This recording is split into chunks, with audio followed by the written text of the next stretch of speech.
Regional Conference on Humanitarian Assistance, RCHA 2021 begins today. The two-day meeting is carrying the theme of advancing humanitarian capacity in a changing world, national and local leadership. What's the focus of issues going to be discussed at the Asia-Pacific Humanitarian Assistance Conference?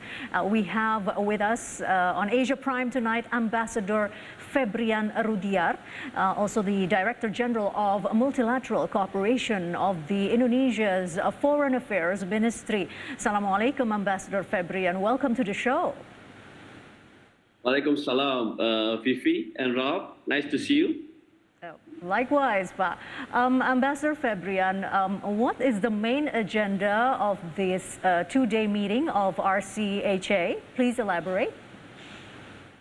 Yes, well, the conference itself, the regional conference we so-called, focuses on the importance of supporting and strengthening humanitarian leadership at the national and local level.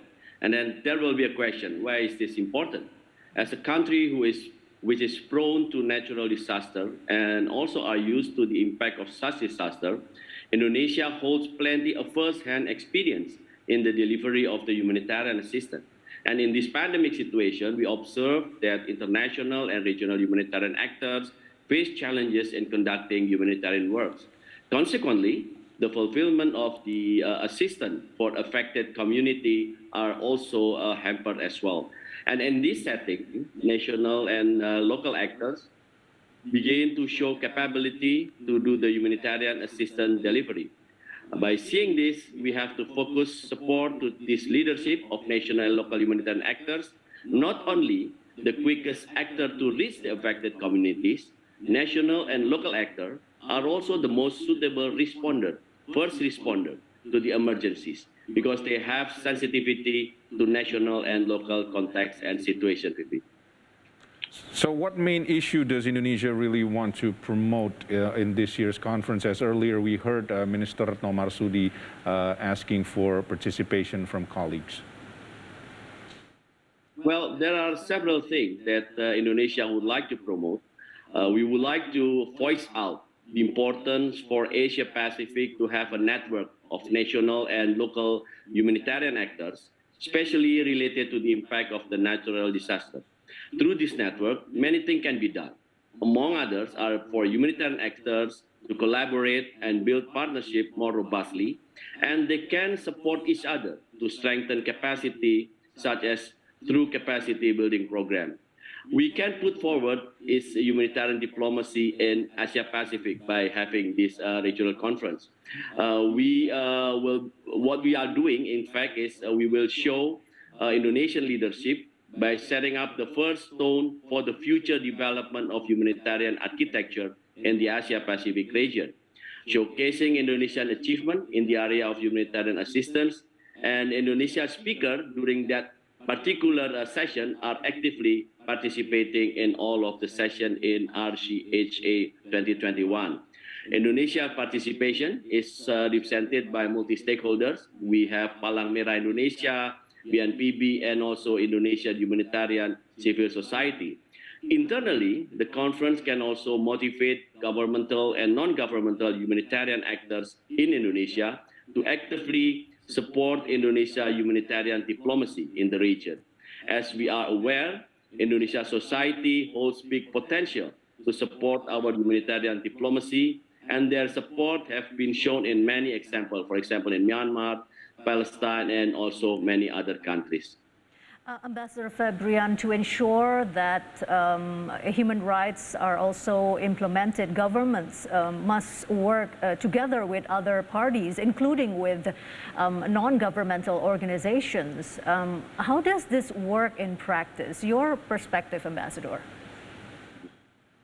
I think Indonesia humanitarian diplomacy to other states have always been the inclusive one. Civil society, for example, have always been an important element, and it is based on the understanding that different humanitarian actors hold different expertise. For example, government hold the eminent role in analyzing and determining a consideration to guide the direction of humanitarian diplomacy.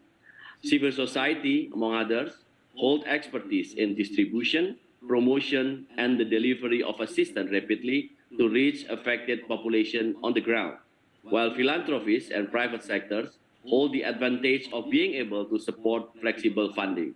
For Indonesia Ministry of Foreign Affairs, this is not something that we should hide, rather than it is something that we should celebrate. With this, harmony and complementarity can be achieved in implementing humanitarian action. Talk about the COVID pandemic, which is also among the issues in this year's conference. What's going to be touched on that moving forward, and what are the other certain human rights issues that must become an urgent concern from Indonesia and also other ASEAN member countries, Pak Febrian? I think what we did during this regional conference is mainly focuses on the need to advance capacity in humanitarian assistance caused by the impact of natural disaster. It is a big concern, though, for countries in the region. For example, due to natural disaster alone, in 2019 and in 2020, every year, no less than 6,200 people die and 122 million has been affected. And just today, several delegations has highlighted correctly that while the impact of natural disaster remains severe, COVID-19 and climate change have exacerbated the consequences. The conference has also put forward the nature of the constructive dialogue, where the forum is not used to name and shame a certain state, but to share positive, good, and successful stories and experience of humanitarian actors. So this kind of the climate, the atmosphere of the meeting that we're going to build during this particular regional conference. Ambassador Febrian, is there any other tool that can be used in the Asia-Pacific region to beef up its humanitarian assistance efforts beside the RCHA, or the RCHA have played a significant role so far? I think as far as I'm observed, RCHA is one of its kind in the region. It is a meeting that focuses on the issue of humanitarian assistance. It is a state-led meeting and implement 1.5 track of diplomacy by including all relevant key players such as academicians, civil society, Red Crosses, Red Crescents, and other entities. Nevertheless, the possibility and the opportunity to cooperate has not been exhausted. This is why we include also 9 big international organizations that share similar concern on humanitarian assistance. Some of them are United Nations agencies.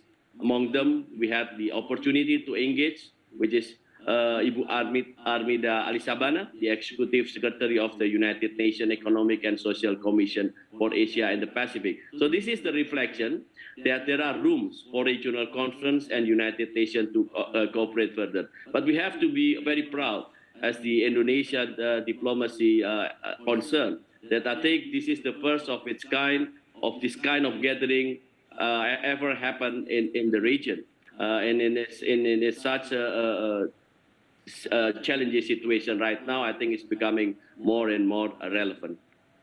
Very well then, Director General of the Multilateral Cooperation of the Indonesia's Foreign Affairs Ministry, Bapak Febrian Rudyard, appreciate your time. Thank you.